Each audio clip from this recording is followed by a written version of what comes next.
शरणम।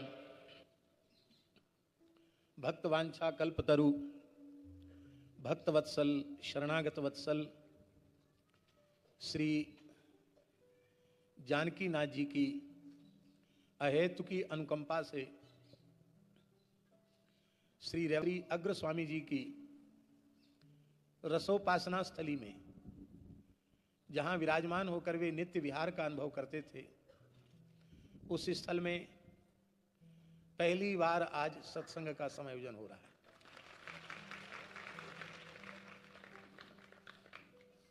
बड़े बड़े यज्ञ हुए, बड़े बड़े आयोजन हुए और यहाँ के प्रत्येक आयोजन में दास की आवश्यक रूप से उपस्थिति हुई, क्योंकि पूज्य महाराज जी का बहुत विशेष छोह दुलार था। वो कहते थे, भाई साहब बिना आए बात नहीं बनेगी, कैसे भी हो आना तो पड़ेगा। बड़े विशाल आयोजन हुए, अग्र जयंती पर ही यज्ञ भी हुए, लेकिन इस क्षेत्र में दास के संज्ञान में संभवतः ऐसा है कि शरद का उत्सव तो जो होता है वो हुआ, इसके अतिरिक्त कथा का आयोजन पहली बार हो रहा है। एक संत कहते थे, होली होली माने हो गई। होली किसकी होली? प्रिया प्रीतम की होली। होली का मतलब हम ठाकुर जी श्री जी के हो गए, इसी बात की होली है।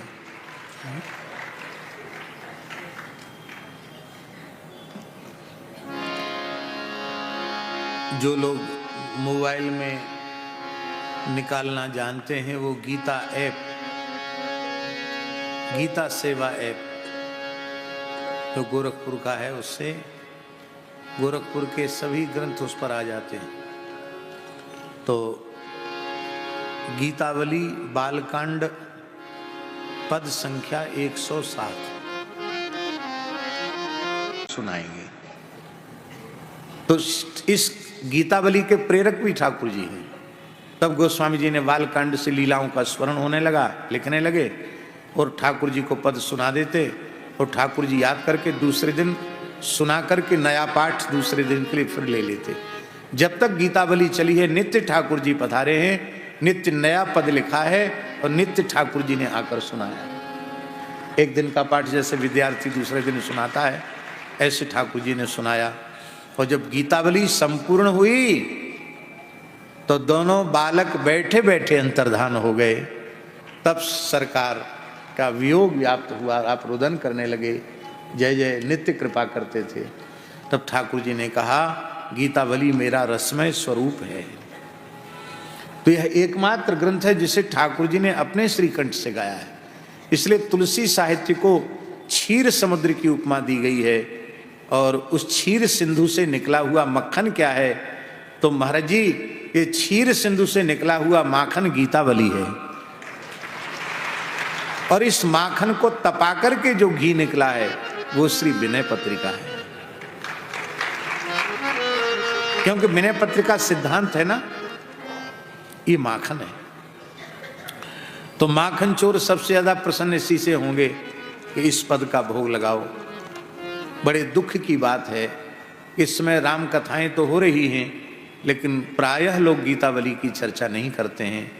लेकिन गीतावली को, व्यास जी आपसे तो मेरा निवेदन है कि राम कथा का अवसर आवे तो मूल पोथी के साथ गीतावली जरूर रखना, और बीच बीच में प्रसंग के अनुरूप चाहे बधाई हो, बाल लीला हो, धनुर्भंग लीला हो, विवाह लीला हो, जो भी लीला का प्रसंग आवे उसमें गीतावली जी का कोई एक पद।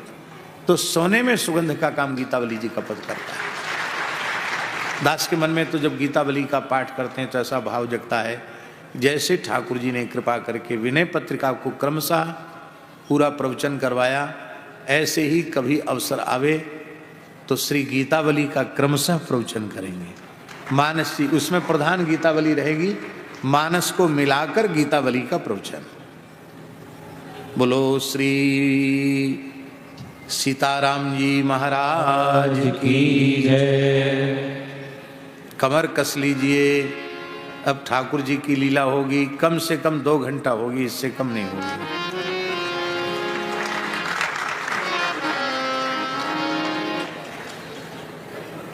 और लोग पुराने जमाने में लोग कहते थे कि न्योता मिल जाता है तो लोग एक दिन पहले से खाना छोड़ देते हैं। हमने एक दिन पहले से पाना तो नहीं छोड़ा, पर सूरसागर बड़े राम द्वारा का न्योता मिला है तो हमने सवेरे बाल भोग नहीं किया, सीधे ही आए हैं। क्योंकि जब तक जाएंगे तब बढ़िया कड़ाके की भूख लगाएगी, तब कुछ वहाँ श्री राम जी का प्रसाद पाने में आनंद आएगा। इसलिए खूब आनंद से तो 2 घंटे कथा होगी, इसके बाद विराम और जय जय श्री राधे। एकदा रोहमारूढ़ं लालयन्ती सुतं सती गरिमाणं शिशोर्वोढुं नसेः गिरिकूटवत्। श्री सुखदेव जी बड़ी सुंदर झांकी का वर्णन कर रहे हैं। कह रहे हैं एक बार अपनी अंक में श्री बालकृष्ण प्रभु को पौढ़ा करके श्री यशोदा जी खूब लाड़ प्यार दुलार कर रही थी। तो मैया तो बेचारी भोरी है, कचुनाए जाने, लेकिन लाल जी समझ रहे कि मैया तो वात्सल्य सुख में डूब रही है और यही समय कंस को भेजो भयो तृणावर्त आए वे बारो है, और वो लेके उड़ेगो। और कहीं मैया को संग लेके उड़ गए हो तो मैया तो भय के मारे बीच में ही प्राण त्याग देगी। ठाकुर जी गर्ग की तृणावर्त बालकृष्ण प्रभु को लेकर 1,00,000 योजन ऊपर उड़ा। कितना? 1,00,000 योजन का मतलब होता है 4,00,000 कोश। 4,00,000 कोश का मतलब होता है 12,00,000 किलोमीटर ऊपर उड़ा।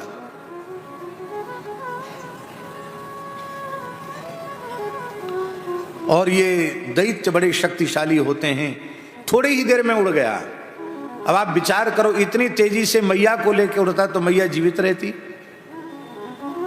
इसीलिए श्री ठाकुर जी ने विचार किया कि अब वजन से दबा के मारना है तृणावर्त को। तो जैसे कोई व्यक्ति कुछ नई प्रस्तुति करने जाता है तो उसके पहले रिहर्सल कर लेता है, पूर्वाभ्यास कर लेता है, ऐसी ठाकुर जी ने रिहर्सल किया, थोड़ा वजन बढ़ाया। क्यों? तृणावर्त के ऊपर लदना है ठाकुर जी को, उसके ऊपर वजन बढ़ाना है, इसलिए वजन बढ़ाया। कितना वजन बढ़ाया कि नसे हे गिरिकूटवत। यशोदा को लगा कि कोई पहाड़ मेरी गोद में, पर वात्सल्य की अधिकता के कारण यशोदा जी यह न समझ पाई कि ये बालक का वजन है। वो तो सोचती 2.5 महीने को बालक है, या में तक वजन कहाँ से आयो।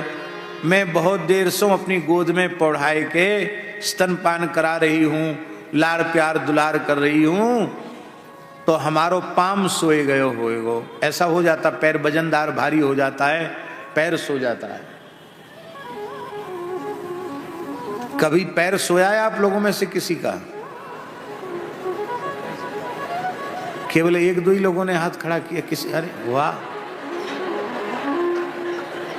आश्चर्य की बात।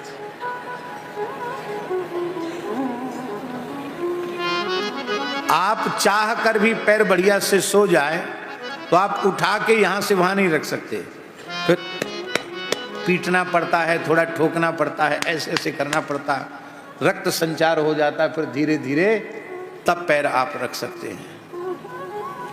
न से गिरिकूटवत। तो एक सुंदर बिछोने पर, सुकोमल बिछोने पर लाल जी को पौढ़ाया और विस्मिता भार पीड़िता, अत्यंत भार से पीड़ित गोपी, तो शास्त्र मर्यादा में रहकर उनकी पूर्ति करनी। लेकिन कैसे करनी है? संसार का फलभोग कैसे करना है? बोले रघुवर चरण हृदय धरि, रघुपति चरण हृदय धरी, तात मधुर फल खाओ। राम जी के चरणों को हृदय में विराजमान कर लो तो लंका के फल खाने पर भी बुद्धि बिगड़ेगी नहीं। फल क्या है? विषय है ना स्वामी जी। फल माने विषय, उसके उपभोग से भी बुद्धि नहीं बिगड़ेगी। बस रघुपति चरण हृदय धरी, भगवान के चरणों को हृदय में विराजमान कर लो। हमारे यहाँ वृंदावन में गौड़ीय संतों में विशेषकर जब पंगत होती है तो पंगत के बीच बीच में कुछ दोहा, कुछ श्लोक बोले जाते हैं। एक बंगला भाषा में बोला जाता है एक वाक्य, साधो सावधान फेर करो अवधान। क्या क्या बोला जाता बीच बीच में? साधो सावधान फेर करो अवधान। अर्थ क्या हुआ इसका? तब सब कहते हरि बोल, तब सब कहते हरि बोल, प्रेमानंदे गौर निताई हरि बोल। कुछ बंगला के, कुछ चरितामृत के प्यार, कुछ श्लोक शिक्षाष्टक के, इस तरह से पद्धति रही है पुरानी। फेर करो अवधान, इसका मतलब है प्रत्यक्ष भोजन के समय में भी अपने आराध्य का विस्मरण नहीं होना चाहिए, हर समय प्रभु स्मरण। अब देखिए स्वामी जी, शास्त्र की विधि है कि मौन होकर भोजन करो, विधि है, अब मौन होकर भोजन करना चाहिए। लेकिन यदि उस मौन को भंग करके हरिनाम का उच्चारण किया जाए तो हरिनामोच्चारण मौन से असंख्य असंख्य गुण श्रेष्ठ है। तो भोजन के समय मौन रहना चाहिए, सामान्य धर्म है, और भोजन के काल में भी भगवत स्मरण करना चाहिए, ये विशेष धर्म है। व्याकरण की एक परिभाषा, पर नित्यं तरंगापवादानाम उत्तरोत्तरम बलीया। उत्तरोत्तर बलीय है, भगवान नाम सर्वोपरि है। बोलो भक्तवत्सल भगवान की जय। घर के काम में लग गई, उसी समय तृणावर्त नाम का दैत्य कंस का सेवक आया, चक्रवात के रूप में। चक्रवात जानते हो, ऐसे ऐसे जो चक्कर खा करके बवंडर आता है। कल तो एक कवि जी ही आए थे, उनके नाम के पीछे बवंडर लगा हुआ था, बहुत अच्छी कविता पाठ किया उन्होंने। तो महाराज वो बवंडर के रूप में आया और बाल कृष्ण को लेकर आकाश में उड़ गया। संपूर्ण गोकुल धूल से, मिट्टी से आच्छादित हो गया। बड़े बड़े वृक्ष उखड़ करके आकाश में चले गए। आप सोचिए कितना भयंकर बवंडर होगा। जहां बड़े बड़े विशालकाय वृक्ष उखड़ कर आकाश में चले गए, वहां छोटे से बालक का आकाश में चले जाना कोई आश्चर्य की बात नहीं है। मुहूर्तम अववद गोष्ठम रजसा तमसा व्रतम। एक ही मुहूर्त में, मात्र 2 घड़ी के समय में सारा गोकुल अंधकार में ढक गया। और महाराज जी, यशोदा जी को दिख नहीं रहा था उस अंधकार में, पर वो वात्सल्य में यशोदा दौड़ी भई आई, टटोलने लगी। तो टटोलते टटोलते जहां अंदाजा था कि यहाँ श्री कृष्ण होंगे, वहां देखा तो श्री कृष्ण नहीं है। इतना समझते ही नापश्यत कश्चनात्मानं परम चाप विमोहिता तृणावर्तन सृष्टा भी शर्करा भी उपद्रता। महाराज वो समझ न सकी और महाराज जी उसी समय वे मूर्छित हो गई। भयंकर धूल आंधी को देखकर उन्हें बड़ा शोक हुआ। और महाराज जी यहाँ एक उपमा दी है श्री सुखदेव जी महाराज ने, भूवि पतिता मृत वत्स का यथा गौ।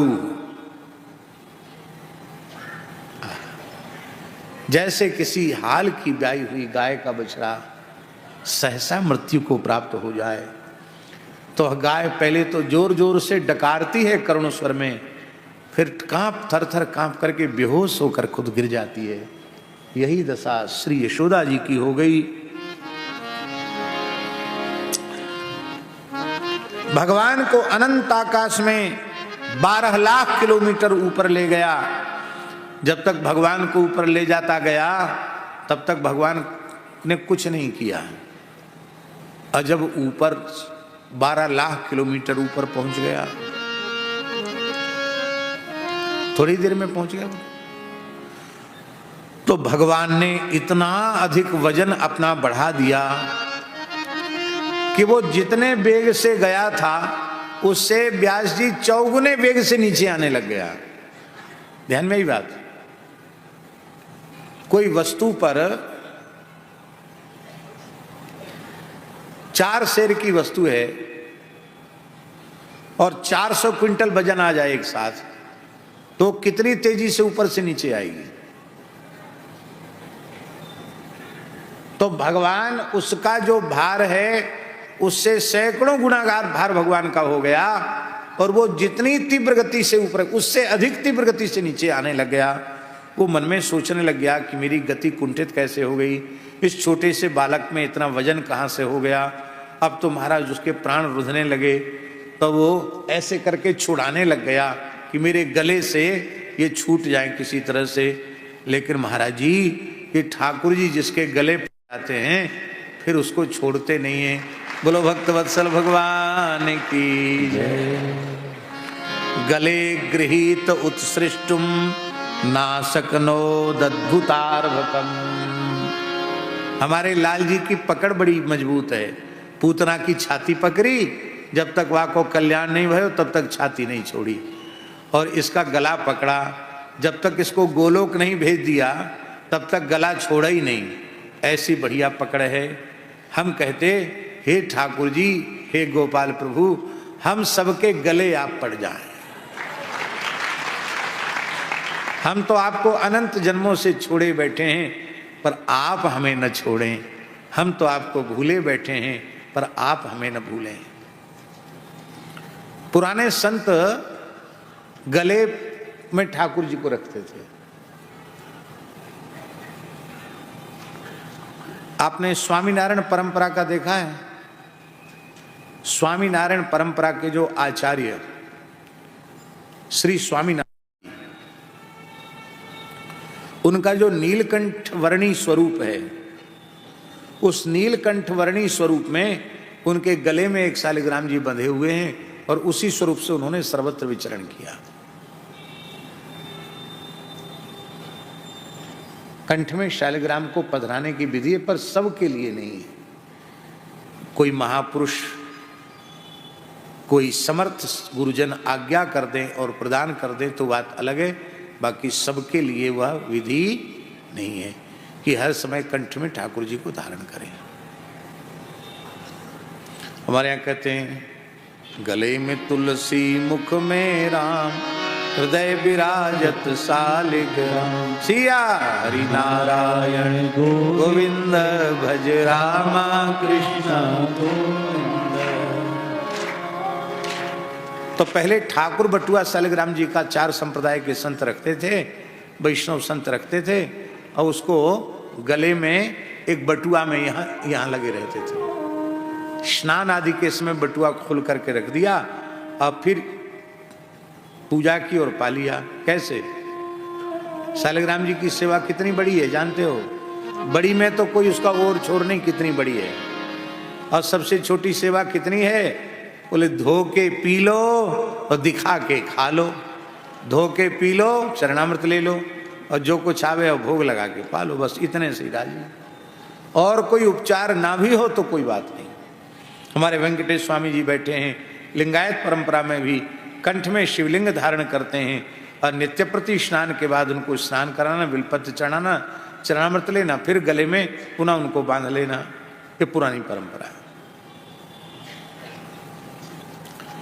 सन शायद हमें भूल रही होगी, पहला हमारा हरिद्वार का जब कुंभ था, शायद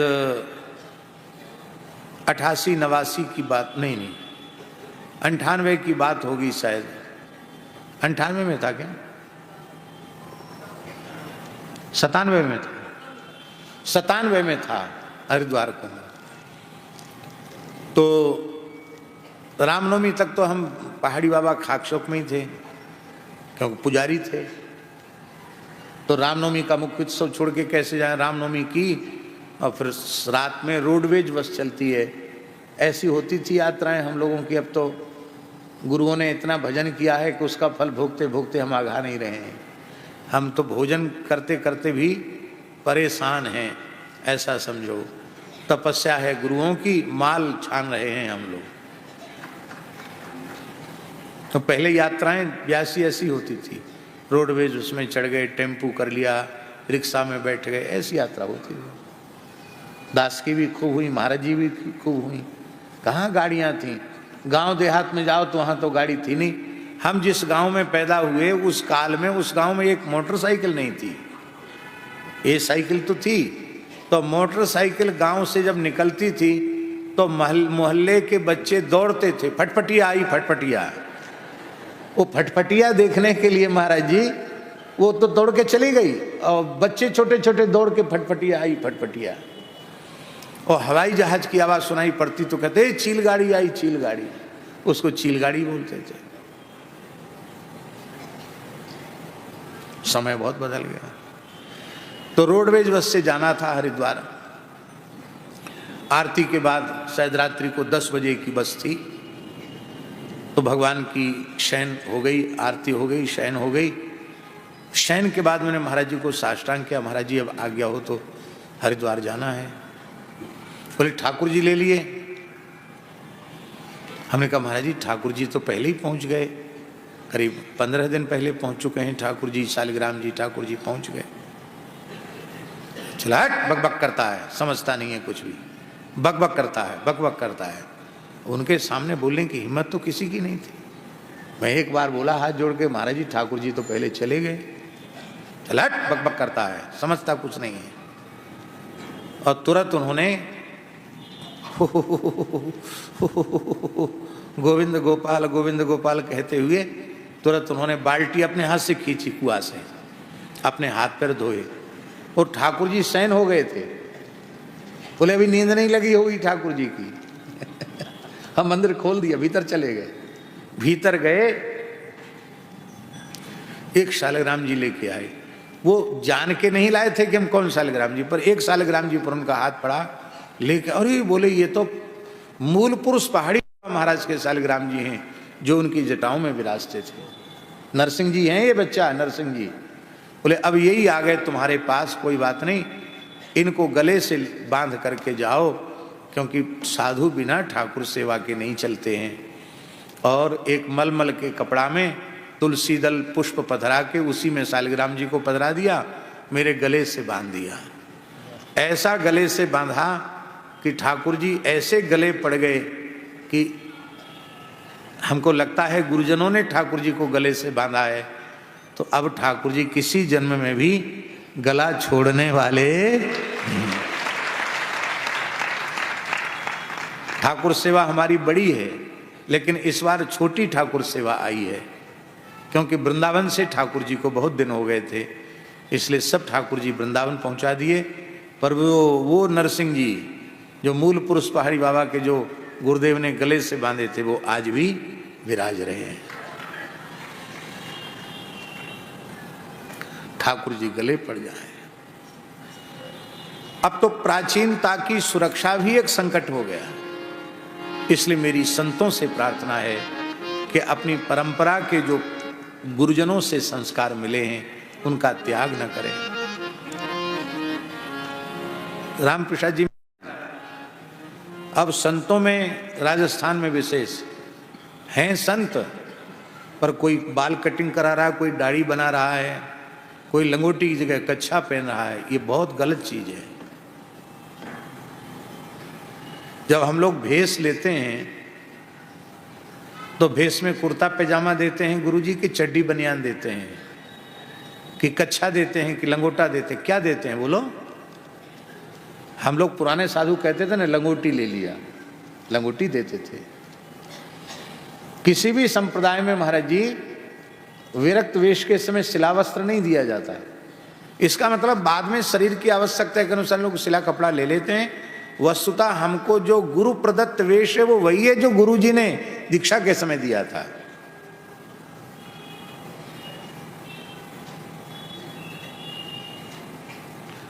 वेश के प्रति भी लोगों का आग्रह नहीं रहा, नियम के प्रति आग्रह नहीं रहा, व्यवहार इतना बढ़ गया कि नित्य नियम भी कठिन हो गया। और कान खोलकर इस बात को सुन ले साधक जगत विशेष रूप में, जो लोग सेवा के नाम पर अपने नियम को त्याग देते हैं, उन लोगों को सेवा का पूर्ण लाभ नहीं मिलता है। सेवा से दैन्य आना चाहिए, उनकी सेवा से अहंकार की पुष्टि होती है। और अहंकार कई बार इतना बढ़ने लग जाता है कि सेवक ही स्वामी की नाकों दम कर देते हैं। उनको भी कभी कभी हाथ जोड़ना पड़ता है कि हे भगवान, ऐसे कौन से जन्म का पाप था जो ये चारों ओर प्रपंच हमारे इकट्ठा हो गया, चलो हम भी अपने प्रारब्ध को भोग रहे हैं। और वो सेवक भी इतने उच्च कोटि के होते हैं, आप करते ही क्या हैं, आप तो खाली जबान चलाते हैं। कभी कभी मन ही मन कहते हैं गुरुजी की अक्ल ठिकाने लगा देंगे। गुरुजी ने क्या किया? कुछ नहीं किया। गुरुजी के समय कुछ नहीं था, झोपड़ी थी, आज हमने महल बना दिया। अरे मूर्खानंद, गुरुजी की कृपा से ही तो महल बनाया, तुम्हें क्या ताकत थी? वेश किसने दिया? गुरुजी ने दिया। तो जो कुछ हुआ वह गुरु कृपा से, आचार्य कृपा से। तुमने क्या किया? ये तो वही बात हो गई कि बैलगाड़ी में सामान लद के जा रहा है, देखा, हमने अपनी आंखों से देखा है, लालटेन लटकती है कि जिसमें पता चले, और नीचे कुत्ता चलता है, कुत्ता चलता है। किसी ने कहा अरे भाई क्या कर रहे हो, उसके नीचे क्यों चल रहा? अरे छेड़ो मत, सारा वजन हमारे कंधे पर है, मेरे रुकते ही गाड़ी रुक जाएगी, एक पग आगे नहीं बढ़ेगी। तो भला बताओ, क्या उस बैलगाड़ी का भार कुत्ते के ऊपर है? उस पे जो सामान लदा है वो कुत्ते के ऊपर लदा है क्या? पर उसे भ्रम हो गया है कि मैं ही गाड़ी लेकर जा रहा हूं। भैया भ्रम मत करो, जो कुछ किया है वो तुम्हारा किया हुआ कुछ नहीं है, हरि गुरु संतों की कृपा से हुआ है। इसलिए बारंबार उन्हें धन्यवाद दो, उनकी कृपा करुणा को धन्यवाद दो। और यदि आप गृहस्थाश्रम में हैं तो अपने माता पिता को धन्यवाद दो, अपने पूर्वजों को धन्यवाद दो। भगवान को तो धन्यवाद देना ही चाहिए, क्योंकि मूल में सबके भगवान हैं। भगवान के बिना किसी की कोई सत्ता और महत्ता नहीं है, इसलिए भगवान ने ही कृपा करके किया है। तो दीक्षा देते समय पक्का कर देना चाहिए श्री राम प्रसाद जी महाराज कि अब दाढ़ी वाढ़ी नहीं बनवाओगे, नहीं तो एक क्षण में उठाओ आसन वासन जाओ। जब तुम मनमुखी हो, गुरुमुखी हो ही नहीं, मनमुखी हो तो घूमो, फिर हमारा नाम मत लेना। हमारा नाम तभी ले सकते हो जब हमारी प्राचीन गुरु परंपरा के अनुरूप जियोगे, तो हमारा नाम ले सकते हो। हम श्री पहाड़ी बाबा का नाम लें, हम श्री भक्तमाली जी का नाम लें और उनके विचारों को, उनके सिद्धांतों को बिल्कुल भी ना माने, तो ईमानदारी से बताओ क्या उनका नाम लेने के अधिकारी हम हैं?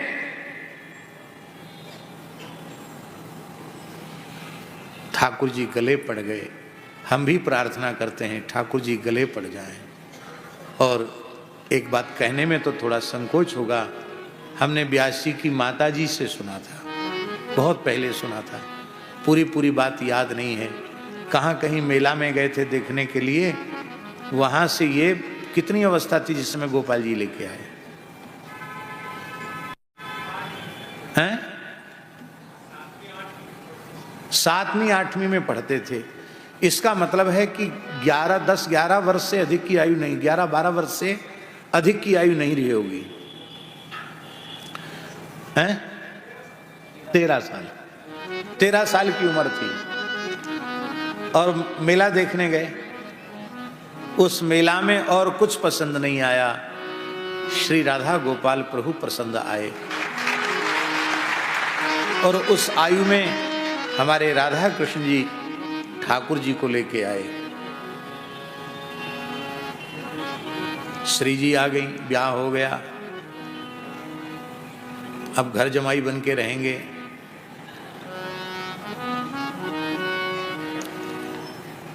ये राधा गोपाल को लेके नहीं आए, श्री राधा गोपाल जी अपने अब जो भी मानते हो सखा सखी उसके गले पड़ गए। बोलो वृंदावन बिहारी। और अब ऐसे गले पड़े, ऐसे गले पड़े कि एक महापुरुष ने प्रत्यक्ष ही गले ठाकुर जी को गले से लगा लिया। ऐसा मत कहें, ठाकुर जी ने गले से लगा लिया। एक महापुरुष की कृपा हुई कि ठाकुर जी ने कंठ से लगा लिया। हरि हसी कंठ लगायो। अन्य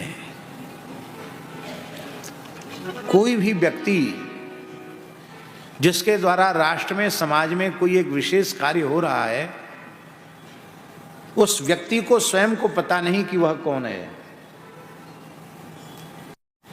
और पता चल जाएगा तो लीला बिगड़ जाएगी। ये जानते सहज सर्वज्ञ केवल श्री ठाकुर जी जानते हैं, दूसरा कोई नहीं जानता कि ये कौन है। और जिस जीव से ठाकुर जी को जो सेवा लेनी है, आप न चाहोगे तो कान पकड़ करके ठाकुर जी सेवा ले लेंगे।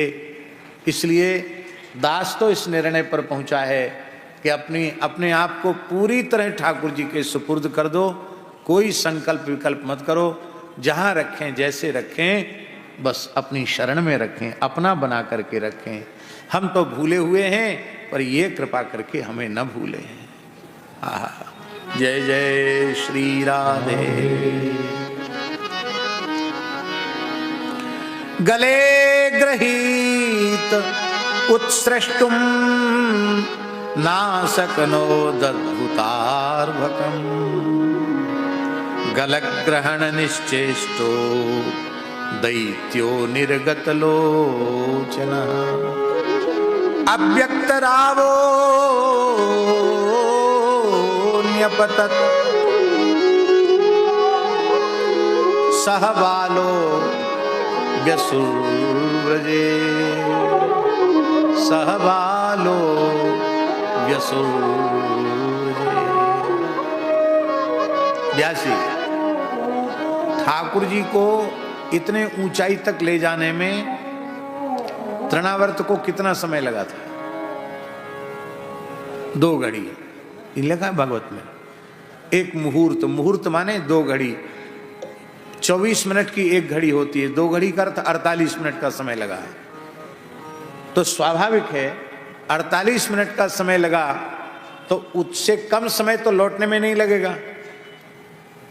जल्दी नीचे आएंगे, हो सकता है थोड़ा जल्दी हो जाए, लेकिन कुछ समय तो लगा होगा। लेकिन जब ठाकुर जी लौट के आए तो अपने संकल्प की गति से लौट के आए, क्योंकि यदि उतनी ही देर में भगवान लौट कर आते तो ब्रज में कोई जीवित नहीं रहता, सबके प्राण निकल जाते श्री कृष्ण के वियोग में। इसलिए ठाकुर जी ने सोचा कि कहीं ऐसा न हो कि सब निष्प्राण हो जाएं। तब श्री ठाकुर जी ने इसका कंठ दबाया, गलग ग्रहण, गले को पकड़ा, इतनी जोर से दबाया कि उसका श्वास प्रश्वास अवरुद्ध हो गया, उसके नेत्र बाहर निकल आए। अव्यक्त रावः, चिल्लाना बहुत चाहता था, लेकिन इतनी जोर से गला दबाया कि चिल्ला भी न सका, और प्राण रहित हो करके वो नीचे आकर के गिरा। ऐसे लग रहा था मानो कोई भयंकर काली काली घटा हो और उसके शिखर भाग पर नील बिजली चमक रही हो, ऐसी वो बड़ी तेजी से धरती की ओर आ रही हो, ऐसी शोभा हो रही थी। आज भी ब्रज में तृणावर्त शिला है, जिस तृणावर्त शिला पर उसको पटका ठाकुर जी ने। तमंतरिक्षात् पतितम शिलायाम, शिलायाम पतितम विशीर्ण सर्वावयवम करालम। छितरा छितरा हो गया, विशीर्ण सर्वावयवम, कोई अंग प्रत्यंग उसका बचा नहीं, सब छार छार हो गया। कैसे? कहते यथा पुरम यथा रुद्र सरेण विद्धम स्त्रियो रुदत्यो ददृशु समेता। जैसे भगवान शिव के एक बाण से त्रिपुर का नगर दग्ध होकर के नीचे गिर गया, स्त्रियां रुदन करने लगीं, ऐसी ही स्थिति हो गई।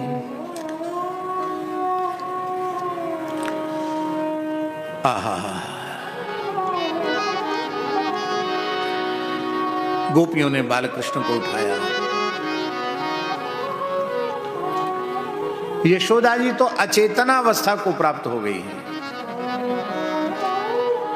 बालकृष्ण के दर्शन की आशा में प्राण अटके हैं, पूरी तरह मूर्छित हैं। गोपियों ने बालकृष्ण को गोद में बिठाया और कान में कहा, अरे मैया लाला आए गए हो। और जैसी मैया ने देखा, गोप्यश्च गोपा किल नंद मुख्या, नंद बाबा जी लब्ध्वा पुनः प्रापुरतीव मोदम, पुनः प्राप्त देख करके अत्यंत आनंद में भर गए। और उस समय जो नंद बाबा ने वाक्य कहा है, ये 31वां श्लोक इस पूरे अध्याय का, 7वें अध्याय का ये प्राण है। ये श्लोक साधकों के लिए बहुत उपयोगी है। और इस श्लोक के 2 चरण तो अत्यधिक उपयोगी हैं। पूरा श्लोक ना भी हो तो केवल 2 चरण घर घर में लिखा दिए जाएं, जिसमें बारंबार घर में प्रवेश करते समय, आते जाते समय उस पवित्र वाक्य पर दृष्टि पड़ती रहे, जिससे उस पवित्र भाव के संस्कार हमारे चित्त पर जम जाएंगे। आप लोग कहेंगे ऐसा कौन सा वाक्य नंद बाबा ने कहा? महाराज जी, इस वाक्य को यदि हम लोग अपने जीवन का मंत्र बना लें तो साधुता बच जाएगी, ये भेष की लाज रह जाएगी। नहीं तो देखने में ही केवल साधु रहे आएंगे और बाहर कुछ भी नहीं रहेगा। अहो बतात्यद् भूतमेष रक्षसा, अहो बतात्यद् भूतमेष रक्षसा, बालो निवृत्तिं गमितो व्यगात् पुनः, बालो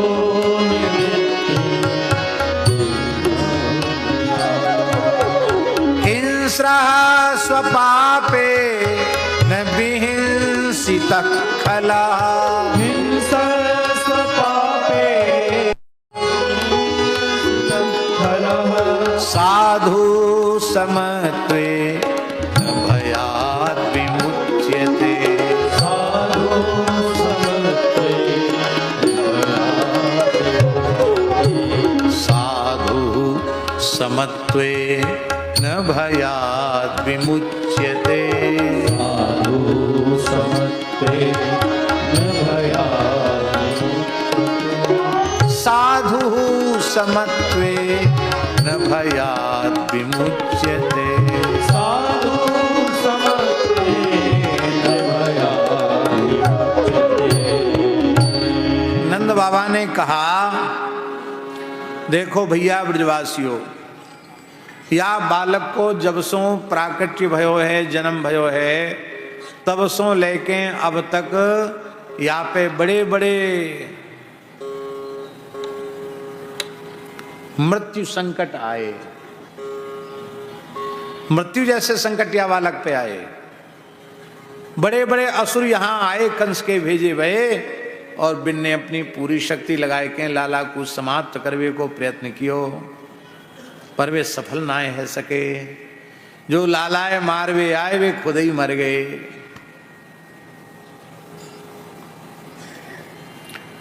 यासो हम सबको प्रेरणा लेनी चाहिए। ब्रजवासी बोले, बाबा कहाँ प्रेरणा लेनी चाहिए? अब ये श्री नंद बाबा की साधुता है। नंद बाबा कहते हैं, हिंस्रः स्वपापे न विहिंसितः खलः, हिंस्रः स्वपापे न विहिंसितः खलः, साधु समत्वे न भयात् विमुच्यते, साधु समत्वे न भयात् विमुच्यते।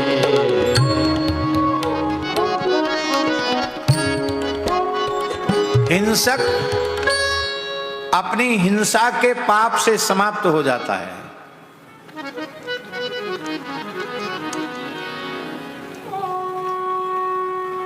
हिंसक को, पापी को, दुष्ट को मारने की आवश्यकता नहीं, वो अपने ही पाप से मरता है।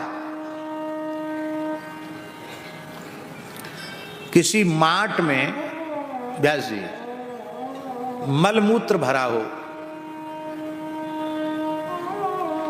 और कोई व्यक्ति मलमूत्र से भरे माट को सिर पर लेकर चल रहा हो, चारों ओर दुर्गंध आ रही हो और आप लाठी से उस पर प्रहार करें तो भांड तो फूटेगा, फूटेगा कि नहीं फूटेगा, लेकिन उस मलमूत्र के दुर्गंधित छींट तुम्हारे ऊपर भी आएंगे। तुम्हारा लठ भी मलमूत्र में सन जाएगा, तुम्हारे वस्त्र भी मलमूत्र में सन जाएंगे। इसको उसको अपने हाल पर छोड़ दो। अरे भाई, वो मलमूत्र के भांड को लेके जा रहा है तो कोई तिजोरी में धरने के लिए थोड़ी ले जा रहा है, पटकने के लिए ले जा रहा है।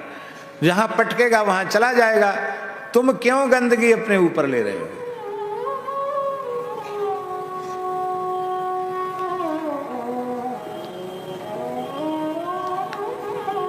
श्री वृंदावन बिहारी लाल की जय।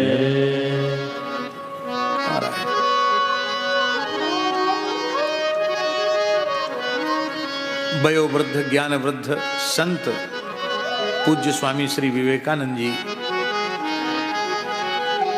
कृपा पूर्वक पधारे हैं। विराजे विराजे। दंडवत।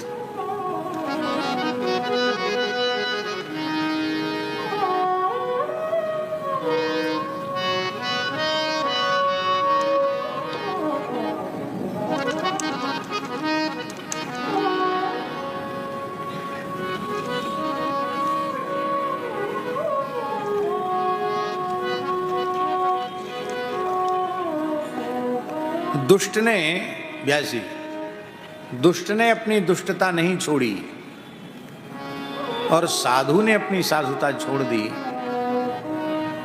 तो पक्का रंग किसका हुआ? दुष्टता का कि साधुता का?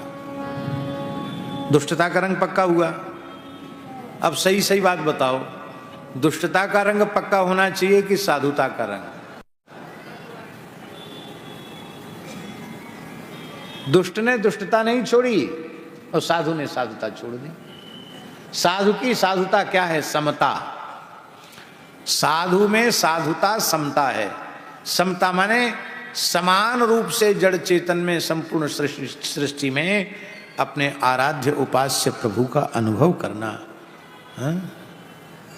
सर्वम ब्रह्ममयम जगत, सर्वम खल्विदम ब्रह्म आत्मै वेदम सर्वम, अथवा सर्वम विष्णुमयम जगत जड़ चेतन जग जीव जत सकल राममय जाने, बंदों तिनके पद कमल सदा जोर जुगुपान, सी राममय सब जग जानी, करहूँ प्रणाम जोर जुगुपान। हार से समस्त प्रकार के भयों से मुक्त हो जाता है। सबसे बड़ा भय क्या है? बार बार पैदा होना, मरना, संस्कृति के चक्र में भटकना। इससे बड़ा भय और क्या होगा? इस भय से संस्रतेर भयात, गोपी गीत में है ना, क्या है? संस्रतेर भयात विखन सार्थितो विश्वगुप्तये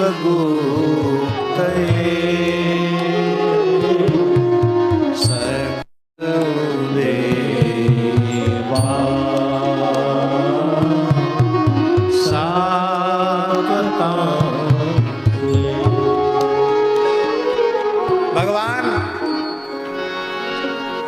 संस्कृति के भय से बचा लेते हैं।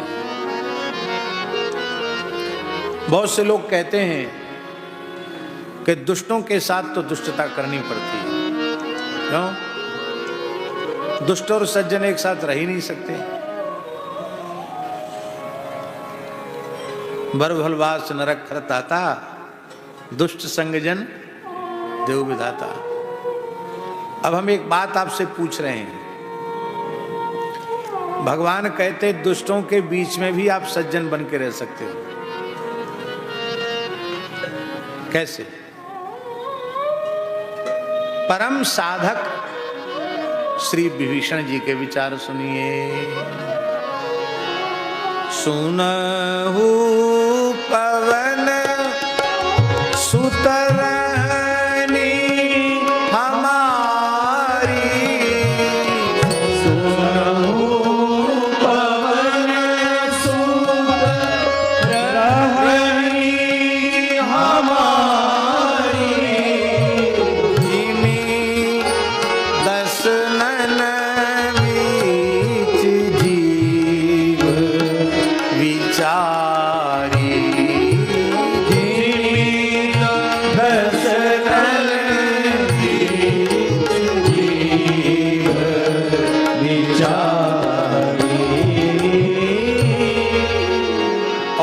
विशेष बात है व्यास जी,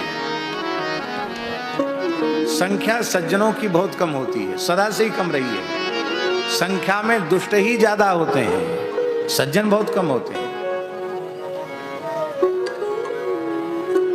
पूरे जोधपुर की जनसंख्या कितनी होगी? 10-12 लाख तो होंगे कम से कम।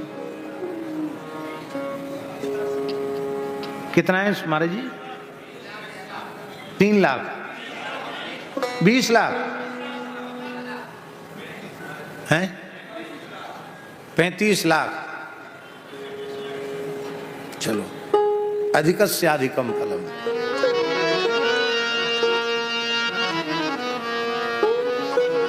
पैंतीस लाख में यदि सज्जन पुरुष खोजोगे तो इतने ही मिलेंगे जितने पंडाल में बैठे हैं।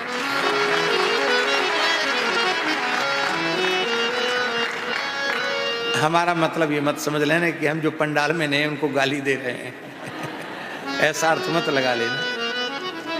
लेकिन एक बात की बात है, इतनी सुंदर कथा हो रही है, सत्संग हो रहा है, इतना रसमय उत्सव हो रहा है, ये सब संत बहुत व्यस्त हैं। अभी एक दिन मैंने ऐसा कहा स्वामी शुद्धानंद जी से, मैंने कहा स्वामी जी पहले हम सोचते थे कि गृहस्थी बड़े झंझट में है और साधुओं को तो बड़ी मौज है, खाओ और सो, लेकिन अब तो हमको लगता है खाने सोने की भी फुर्सत खत्म हो गई। तो इतनी व्यस्तता तो गृहस्थियों के जीवन में नहीं है जितनी व्यस्तता हम लोगों के जीवन में हो गई। पूज्य बक्सर वाले मामा जी से किसी ने पूछा, मामा जी आप कहाँ रहते हैं? तो मामा जी कभी विनोद भी बहुत अच्छा करते थे। बोले सुबह कहीं, शाम कहीं, दिन कहीं, रात कहीं, कभी ट्रेन में, कभी प्लेन में, कभी बस में, इससे कोई समय बच गया तो व्यास गद्दी पर। ये हमारा पता है। और वस्तुतः वो भी ऐसे ही घूमते ही रहते थे। एक जगह कहाँ है, कहने को हम कहते हैं कि हम वहां रहते हैं, लेकिन कहाँ रहते हैं वहां? भगवान ने सेवा ऐसी दे रखी।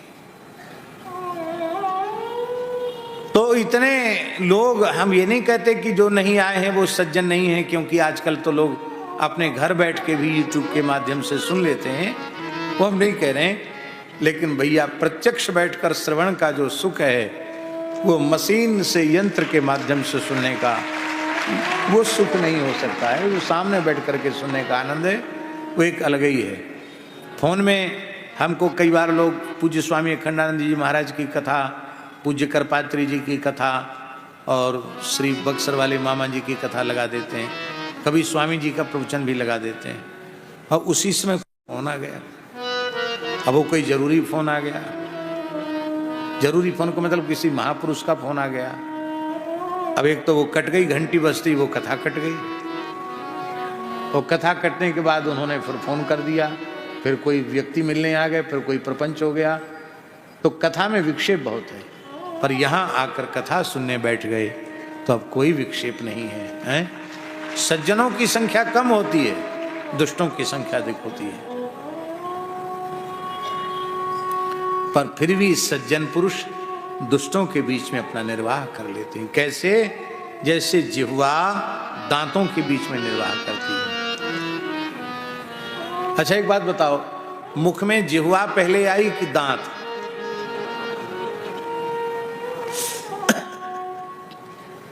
दांत तो जन्म से तो दांत नहीं थे ना, पहले जिह्वा ही आई।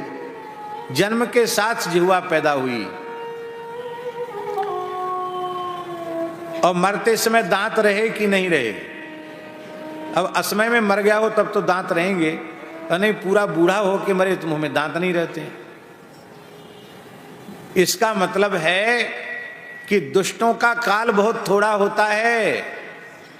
ये पैदा भी पीछे होते हैं और मर भी जल्दी जाते हैं, समाप्त भी जल्दी हो जाते हैं। किंतु सज्जन शाश्वत हैं। ये जब से सृष्टि चली है और जब तक सृष्टि की परंपरा रहेगी, साधु पुरुष, सज्जन पुरुष इस धरती पर अवश्य रहेंगे, क्योंकि धरती का अस्तित्व ही साधु पुरुषों के कारण है। साधु पुरुष ना हो तो धरती का अस्तित्व कैसे होगा? महाराज जी, जिस कुल में कोई संत नहीं होगा आगे चलकर वह कुल नष्ट हो जाएगा। जिस गांव में कोई संत नहीं होगा आगे चलकर वह गांव भी नष्ट हो जाएगा। कब नष्ट हो जाएगा हम नहीं कह सकते, पर नष्ट हो जाएगा। जिस जनपद में कोई संत नहीं होगा वो जनपद भी नष्ट हो जाएगा। जिस प्रांत में कोई संत नहीं होगा वो प्रांत भी नष्ट हो जाएगा।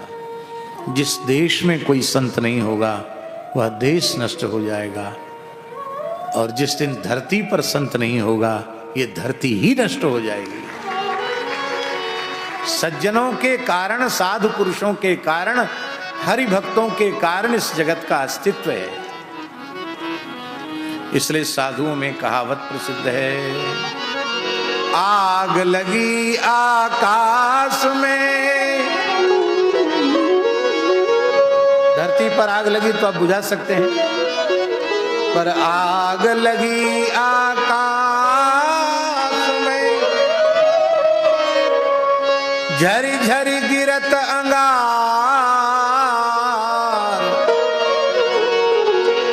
संत न होते जगत में तो जरी जातो संसार। संत न होते जगत में जरी जातो संसार। सज्जन कोमल होते हैं और दुष्ट कठोर होते हैं। जिह्वा कोमल है, दांत कठोर हैं। महाराज जी, जिह्वा को सब इंद्रियों में हड्डी है, कोई ना कोई अस्थि है। कान में भी हड्डी है, यहाँ ये आंख में भी उपास्थि है, गोलक में नहीं, लेकिन यहाँ ये हड्डी है। देखो यहाँ दबाने से पता चलेगा ये हड्डी है, ये हड्डी। केवल एक जिह्वा ऐसी इंद्रिय है जिसमें हड्डी नहीं है, क्योंकि हड्डी होती तो जिह्वा में कठोरता आती। ठाकुर जी, इसका मतलब ठाकुर जी हम सबको संदेश दे रहे हैं कि हमने कठोर बोलने के लिए जीभ बनाई ही नहीं है, हैं? कठोर बोलने के लिए बनाई होती तो इसमें हड्डी होती। ये बिना हड्डी की है, नरम है, एकदम कोमल है। इसलिए नरम बोलो, कोमल बोलो, किसी के साथ कठोर भाषण मत करो। बहुत से लोग कहते हैं कभी कभी बुद्धि खराब होती है तो हम भी कह देते हैं मैं कटु सत्य कहने जा रहा हूं। बात तो आपको कड़वी लगेगी लेकिन हम कहेंगे जरूर, ऐसा कई बार वक्ता लोग कह देते हैं। हमारे पूज्य गुरुदेव भक्तमाली जी कहते थे, श्रीमान जी कटु सत्य बोलने का ठेकेदार भगवान ने आपको ही बना दिया है क्या?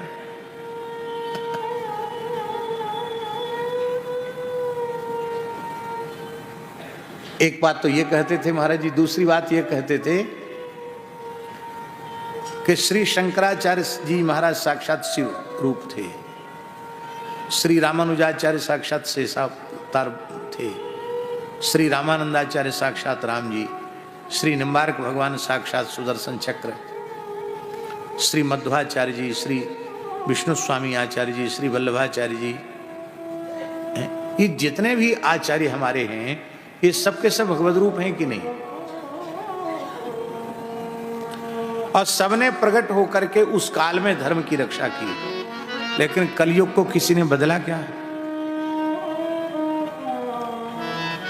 ये समर्थ थे, ये कलयुग बदल सकते थे, लेकिन कलयुग नहीं बदला। अब तक चल रहा है, चलेगा भी।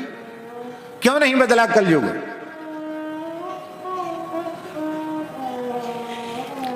क्योंकि कलयुग भी भगवान का बनाया हुआ है। इसलिए श्री राम प्रसाद जी महाराज, उन हमारे आचार्यों ने कह दिया कि हम कलयुग में पैदा होने पर भी तुम्हें सतयुग में रख सकते हैं, ये कला तो हमारे पास है, युग हम नहीं मिटाएंगे। इसका मतलब है संसार की बुराई खत्म करने का बीड़ा मत उठाओ, पहले अपनी सफाई करो, पहले अपनी बुराई खत्म करो। अपना हृदय का कलयुग मिट जाएगा तो आपके बाहर वाला कलयुग भी समाप्त हो जाएगा। इसलिए सत्यम ब्रूयात प्रियम ब्रूयात न ब्रूयात सत्यम अप्रियम। सत्य बोलो, प्रिय बोलो, अप्रिय सत्य को मत बोलो। जिस आदमी के या स्त्री के कुबड़ निकल रहे हों वो सुंदर लगेगी देखने में? बोलो। और कुब्जा के जो मथुरा में जिसने भगवान को चंदन लगाया, कुब्जा, उस कुब्जा के एक कुबड़ नहीं था व्यास जी, उसके 3 कुबड़ निकल रहे थे। इसलिए सुखदेव जी ने उसका नया नामकरण कर दिया, त्रिवक्र नामा। 3 जगह से टेढ़ी थी और उसका घिसा हुआ चंदन कंस को बहुत प्रिय था। अब हमारे ठाकुर जी पहुंच गए वहां के सामने, तो कहने, हे कुंवरी कहां जा रही है, कहां को मर रही है, कहा है तेरे हाथ में? ऐसा बोलते ना यदि ठाकुर जी तो 10-20 गाली दिए बिना नहीं रहती वो। काने को काना कहो, अंधे को अंधा कहो, उसको अच्छा लगेगा?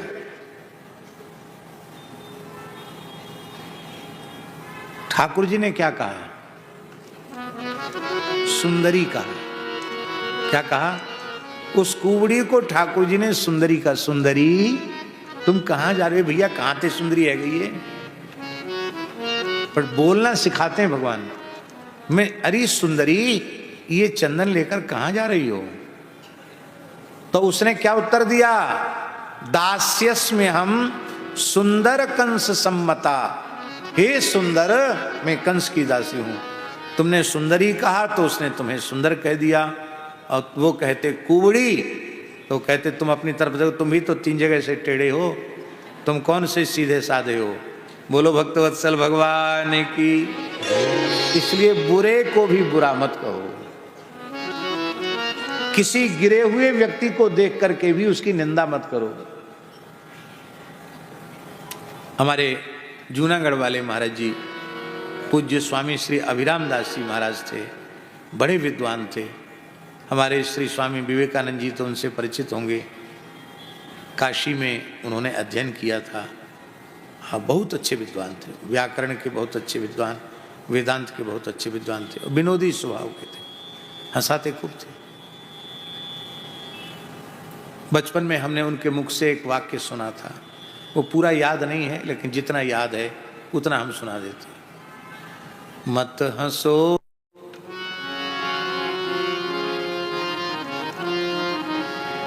मत हंसो किसी को गिरते देख, कभी तुम मत समझो यह कि गिरेंगे कभी नहीं हम। तब क्या करें? उस गिरे हुए के पास दौड़ कर जाओ, उस गिरे हुए के पास दौड़ कर जाओ, सादर देकर अवलंबन उसे उठाओ, सादर देकर अवलंबन उसे उठाओ। मत हंसो किसी को गिरते देख, कभी तुम मत समझो यह कि गिरेंगे कभी नहीं हम। मत समझो यह कि गिरेंगे कभी नहीं हम। कभी किसी से कठोर नहीं बोलना। संसार का सबसे कायर व्यक्ति कौन है? स्वामी जी, संसार का सबसे कायर व्यक्ति है वो गाली बकता है।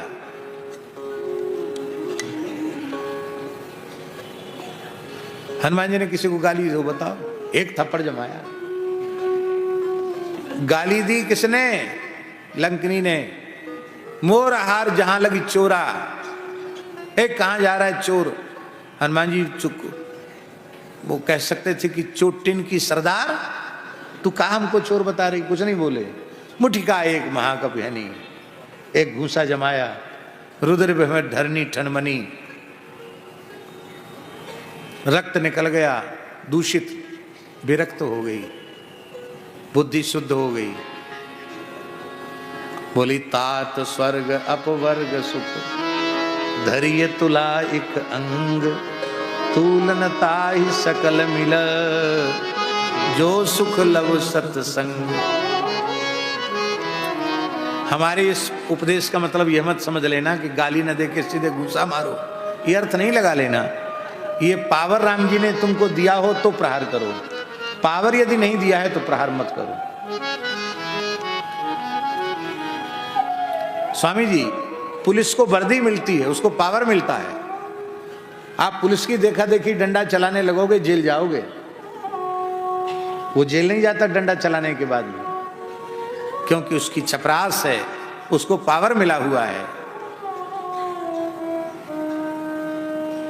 बोलो भक्तवत्सल भगवान की जय। किसी से कठोर मत बोलो, किसी को गाली मत दो, किसी पर प्रहार मत करो। एक बहुत उच्च कोटि के महात्मा की वाणी है, रामप्रसाद जी महाराज, एक बहुत उच्च कोटि के महात्मा की वाणी है। उन्होंने रोते हुए हमसे कहा, भगवत अनुभव प्राप्त था उन महात्मा को, बड़े नाम जापक संत थे। उन्होंने कहा, हमको पंडित जी बोलते थे, बोले पंडित जी एक बात की सावधानी रखना। किस बात की? बोले कभी गौ ब्राह्मण संत पर प्रहार मत करना।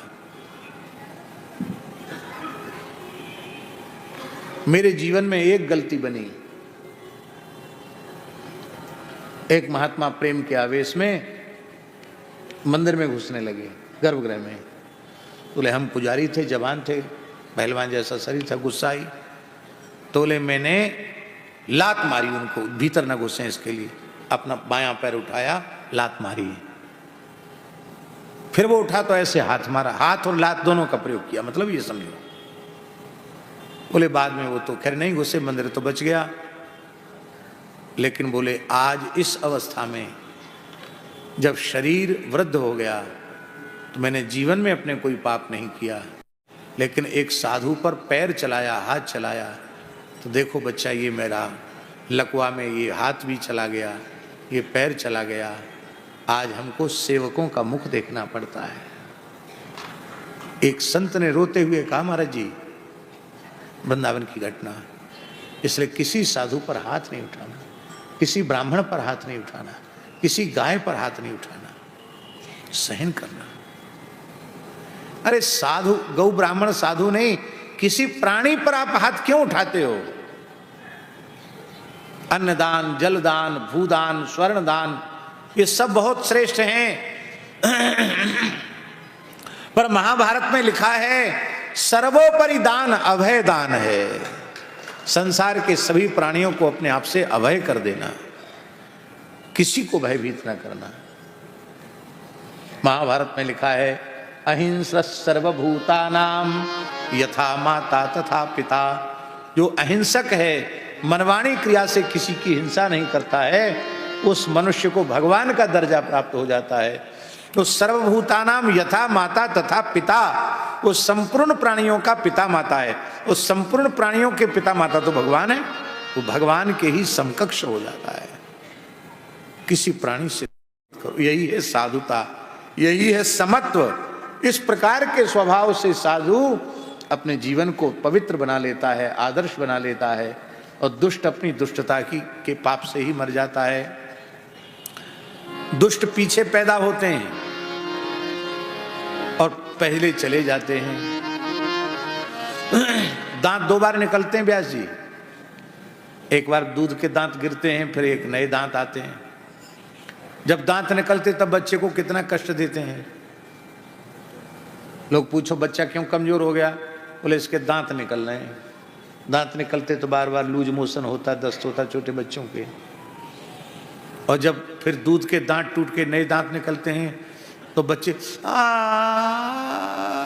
मैया बोलती क्या?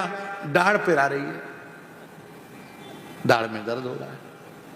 अक्कल की दाढ़ निकलती तो बहुत भारी, महाराज अक्कल की दाढ़ बेअक्कल का कर देती है, इतना जोर का दर्द होता है।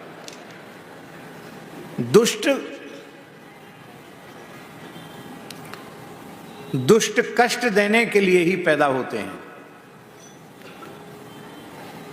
दुख देते हैं। और जब तक रहते हैं, जब तक जीते हैं, तब तक दुख ही देते हैं। पर जो स्वयं अपने दूसरे के जीवन का मूल्य नहीं समझता, उस व्यक्ति के स्वयं का जीवन भी मूल्यवान नहीं बनता है। जो दूसरे के जीवन का मूल्य समझता है, उसका अपना जीवन भी मूल्यवान हो जाता है। इसलिए प्रसिद्ध है, जियो और जीने दो।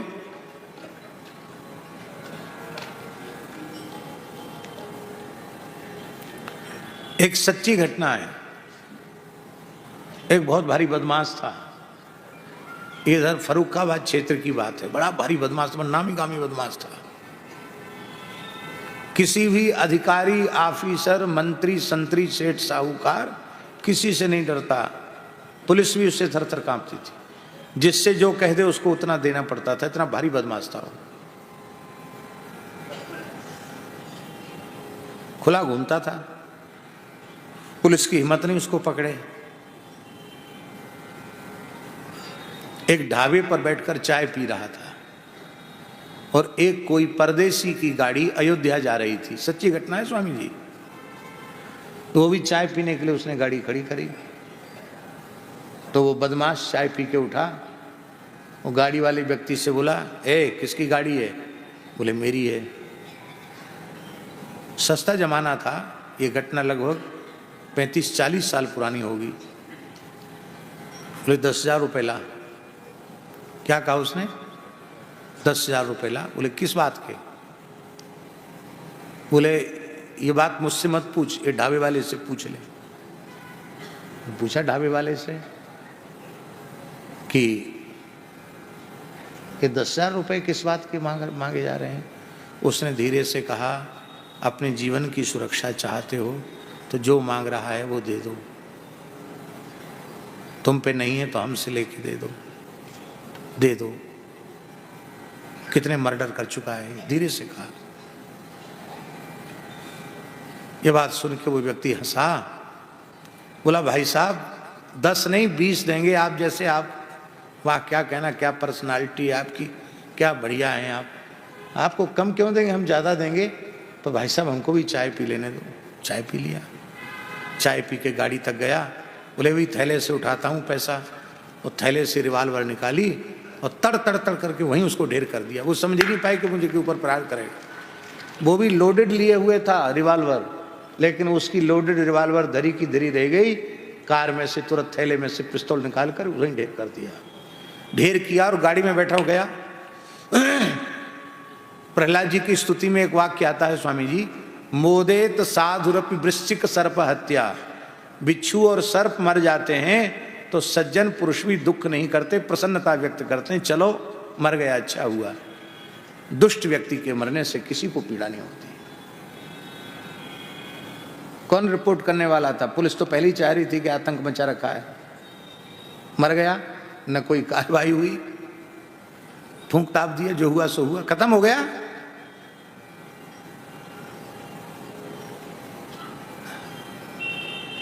ऐसा क्यों हुआ? क्योंकि उस व्यक्ति ने दूसरे लोगों के जीवन की कीमत नहीं समझी।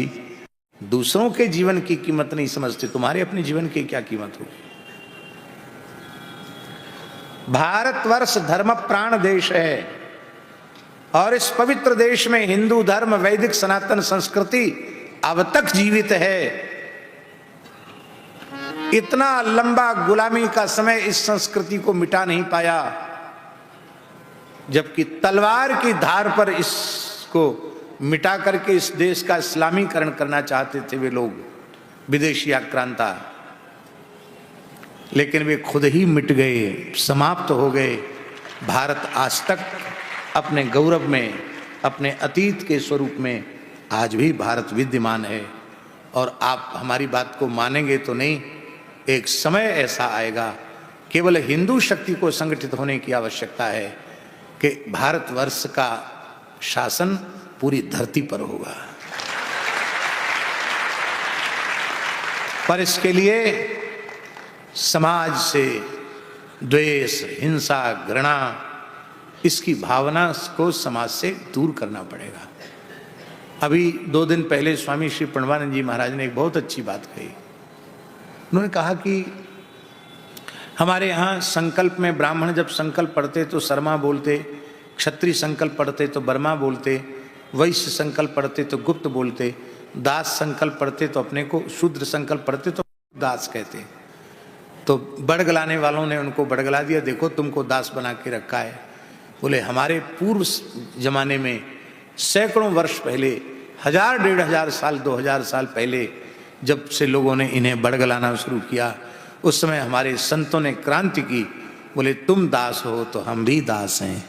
और संतों ने, वैष्णवों ने अपना दासांत नाम रविदास, कबीर दास, धर्मदास, दयाल दास, ब्रह्मदास हैं, हम भी दास हैं।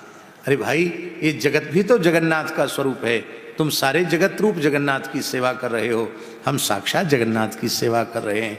दास तुम भी हो, दास हम भी हैं। झाड़ू लगाने वाले तुम भी हो, झाड़ू लगाने वाले हम भी हैं।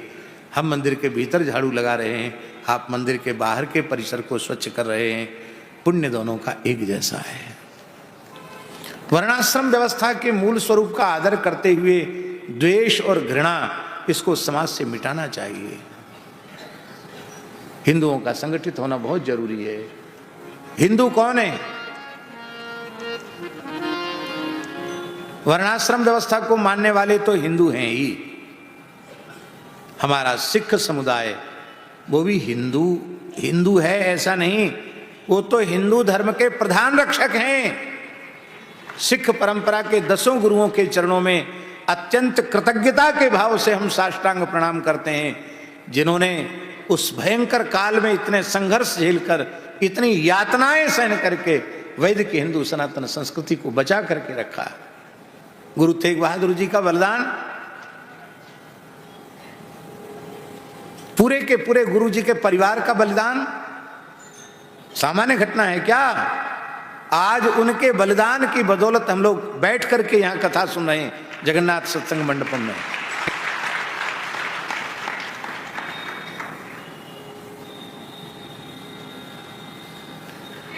हिंदू, जैन भी हिंदू हैं,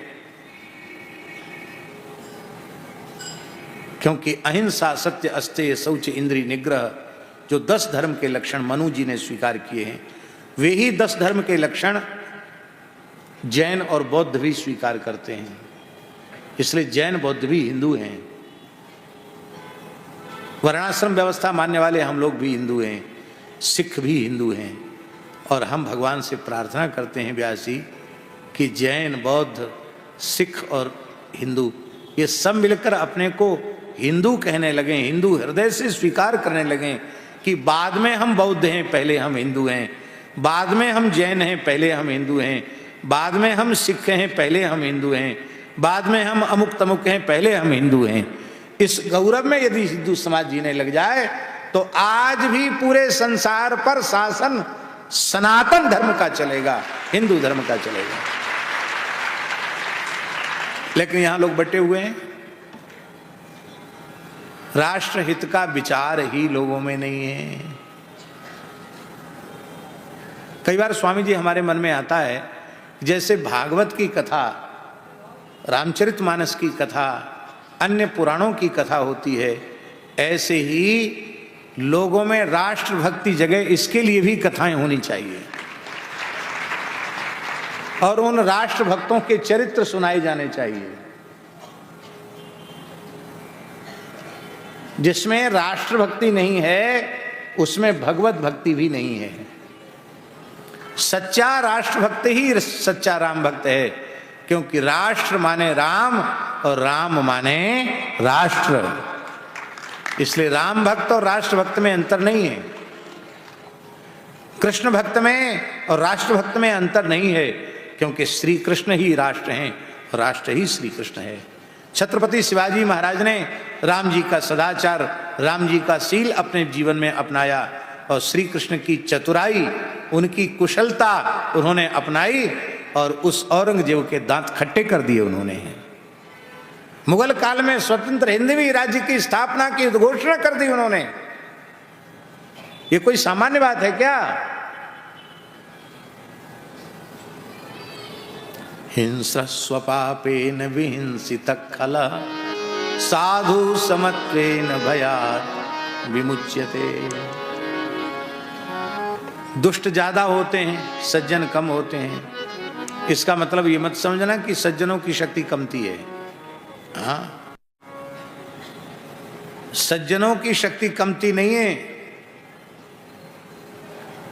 ये जीव धोखे से किसी दांत के बीच में आ जाती है तो दांत तनिक भी दया नहीं करते हैं उसको क्षत विक्षत करने में, तो कतर जाती है, अपनी दांत से अपनी जीव कट जाती है। संवेदना भी व्यक्त नहीं करते झूठी कि बहन जी क्या करें, तुम धोखे से आ गई, हमने ध्यान नहीं दिया, तुमको चोट लग गई, माफ करना, कुछ नहीं बोलती है। और जिस दांत ने महाराज जी जीव को काटा है उसी दांत में पीड़ा होती है। कोई तिनका फंस जाता है तो जीव ऐसे ऐसे ऐसे चलती है जीव। मानो उससे पूछते कहो भैया कैसे हो, कष्ट तो नहीं है, दर्द तो नहीं है, वहीं जाती जीव की नहीं जाती है। दांत दुष्टता नहीं छोड़ता तो जीवा अपनी सज्जनता नहीं छोड़ती। पर दांत जब ज्यादा परेशान करने लग जाता है तो जीव ही कहती है डॉक्टर साहब अब तो इसको निकाल दो।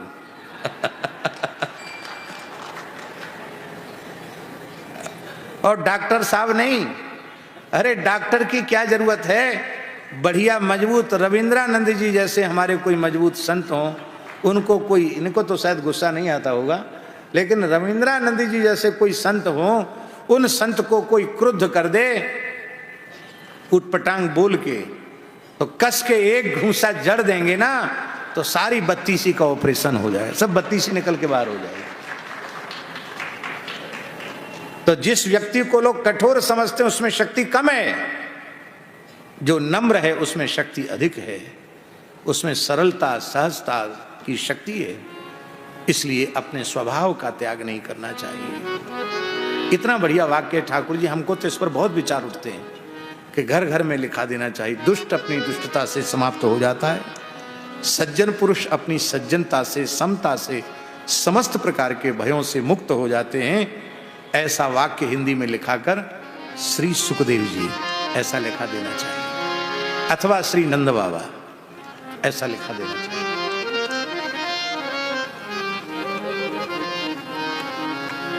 बोलो भक्तवत्सल भगवान की जय। एकदार भकमादाय स्वंकमारोप्य भामिनी प्रश्नुतम पायामास स्तनम स्नेह परिप्लुता। बड़ी सुंदर झांकी है। एक बार की बात है, यशोदा जी बाल कृष्ण को अपनी गोद में लिए हुए हैं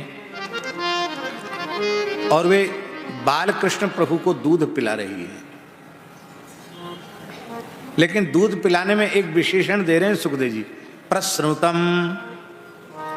दूध पिला नहीं रही हैं, वात्सल्याधिक्य के कारण माता यशोदा के पयोधरों से दूध झर रहा है, उस झरते हुए दूध को वो पिला रही है।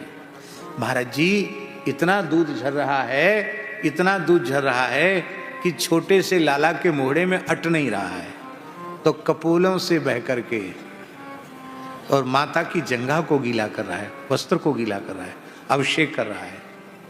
वो दूध झर के चरणों तक जा रहा है। मानो ठाकुर जी कहते मैया तू इतना प्यार हमें लुटा रही है तो मैं भी इस दूध से तेरा चरणाभिषेक कर रहा हूं। अब ध्यान दें, झांकी का दर्शन करें व्यास जी। ये दूध पी रहे हैं लाल जी, और ये दूध झर रहा है, ये भी झर रहा है।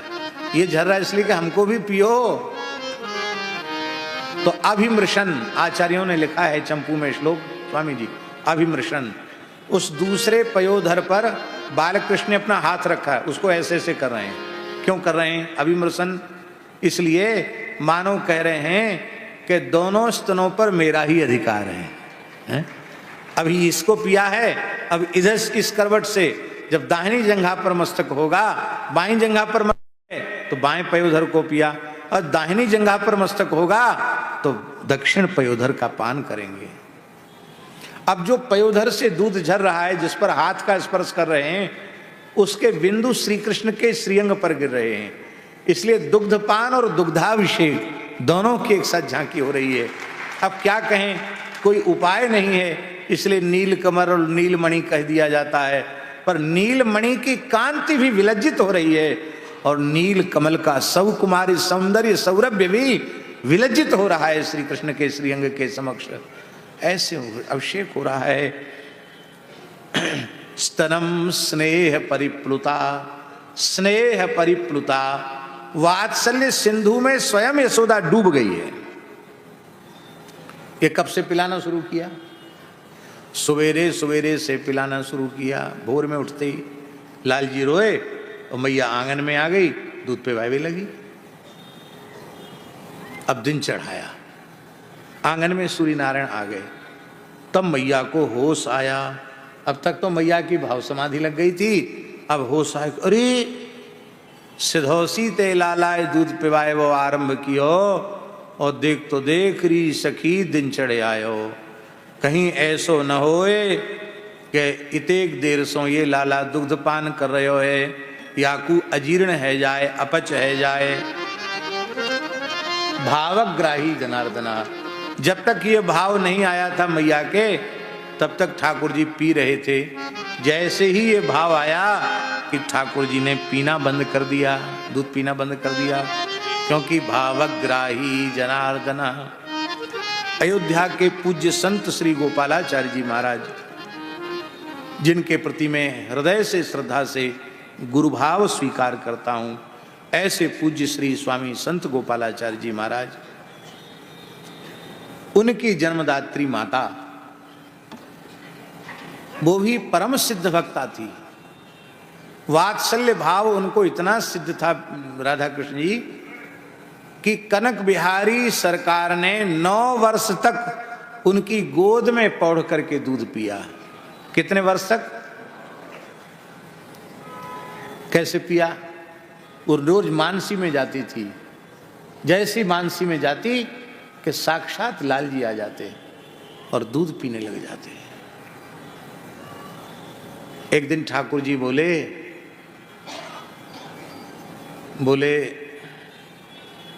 माता जी, अब मैं थोड़ा सयाना हो गया हूं, हमारा ब्याह नहीं कराओगी? बोलो भक्तवत्सल भगवान की जय। भैया ठाकुर जी की लीला में कोई भेद नहीं। लोगों ने जबरदस्ती कह कह के राम जी को बहुत सीधा बना दिया। ये भी नटखट हैं, ये भी अपनी वात्सल्यमयी माँ को सुख देने के लिए कहते हैं, मैया हमारा ब्याह नहीं कराओगी? तो संत श्री गोपालाचार्य जी की माँ ने कहा, दूध पीने वाले बच्चे का कहीं ब्याह होता है? दूध पीना छोड़ो, पढ़ो लिखो, अच्छे आदमी बनो, तब ब्याह होगा। बोले मैया तुम्हारा दूध बहुत मीठा लगता है, क्या करें, छोड़ा नहीं जाता है, ब्याह की तो इच्छा हो रही है। तो मैया बोली जब तक ब्याह करना ही तो दूध तो मैं छुड़ा दूंगी। ठाकुर जी सत्य घटना है। मैया ने क्या किया, अपने पयोधरों में, स्तनों में कत्था जानते ना, जो पान में लगाया जाता कत्था, वो कत्थे का लेप अपने स्तनों के अग्रभाग पर चढ़ा लिया कि ठाकुर जी पिएंगे तो उनको कड़ुआ लगेगा, फिर नहीं पिएंगे, तब विवाह करूंगा। जिस दिन उन्होंने लगाया लेप, उस दिन से ठाकुर जी ने आना बंद कर दिया। बोले बस अब तू लेप लगा रही है, अब नहीं आएंगे दूध पीने, अब ब्याह करो। तो विवाह किया उन्होंने, चारों लाल जी का महाराज जी विवाह किया। हमने तो उस विवाह को देखा नहीं, पर अयोध्या के संत कहते हैं कि अयोध्या में संत श्री गोपालाचार्य जी की माता जी ने जैसा चारों लाल जी का ब्याह किया था, कहते देवताओं ने पुष्प बरसाए थे आकाश से, ऐसी घटना है। सरयू जल से घर में संपूर्ण रसोई बनती थी, अपरस में पूरी सेवा थी। हमने अनेकों बार उन माता जी का दर्शन किया।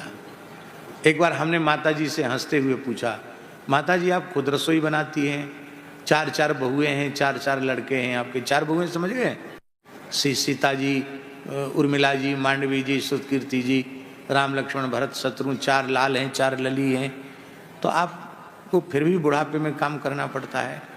महाराज जी मैंने ऐसे कहा, ऐसी सहजे ही कहा पर माता जी की आंख भर आई, बोले ए क्या बात करते हो, ऐसी बात तुम आपको नहीं बोलनी चाहिए हैं।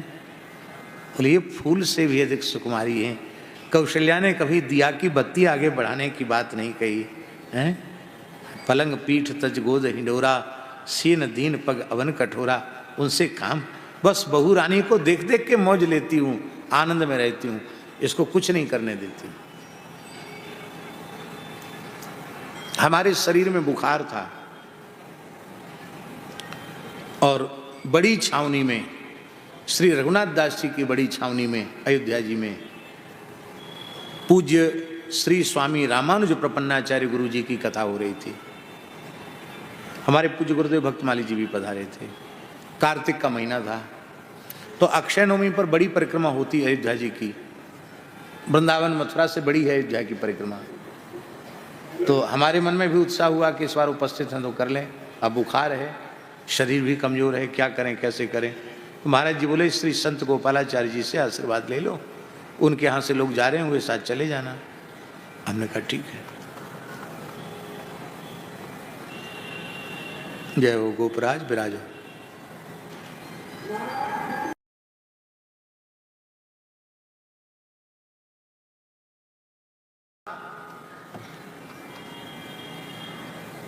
कि हम गए, हमने कहा महाराज जी इच्छा तो खूब है, यहाँ के कुछ लोग जा ही रहे हैं, विद्यार्थी, हम भी चले जाएंगे, लेकिन हमको थोड़ा बुखार है, भीतर से हिम्मत नहीं हो रही है। तो उन्होंने कहा, सत्य घटना सुना रहे महाराज जी। महाराज जी ने कहा मेरी माता जी को प्रणाम करके आशीर्वाद ले लो। तो मैंने माता जी के चरणों में सिर रखकर प्रणाम किया। बहुत वृद्ध थी। हमने की माता जी हमको अयोध्या जी की बड़ी परिक्रमा करने का मन है, पर शरीर की शक्ति वैसी नहीं है, आप आशीर्वाद दीजिए कि मैं परिक्रमा कर सकूं। तो वो क्या बोली, हनुमान बेटा, ओ हनुमान बेटा, जाओ इनकी परिक्रमा करा लाओ। ऐसे बोली जैसे कोई बच्चे को आज्ञा देता है। और ये सत्य घटना हम व्यासपीठ पर बैठ के बोल रहे हैं, ऐसे लगा जैसे कोई आवेश भीतर हमारे हो गया हो। और इतनी लंबी परिक्रमा में एक क्षण कहीं हम नहीं रुके, एक गति से चलते रहे। और जब जैसे मुकाम पर आ गए तब सारी थकान एक साथ शरीर पर आई, पैर के तलवे छिल गए थे। दूसरे दिन बड़ी छावनी जाना था तो रिक्शा में बैठ के गए, पैदल चल के नहीं जा पाए। प्रत्यक्ष चमत्कार, जैसे कोई पवन पुत्र प्रविष्ट हो गए हो, बाद में आवेश उतर गया हो, ऐसा। भावग्राही जनार्दन, भगवान भावग्राही हैं। आप जो भावना कर लोगे उसकी अवश्य पूर्ति होगी।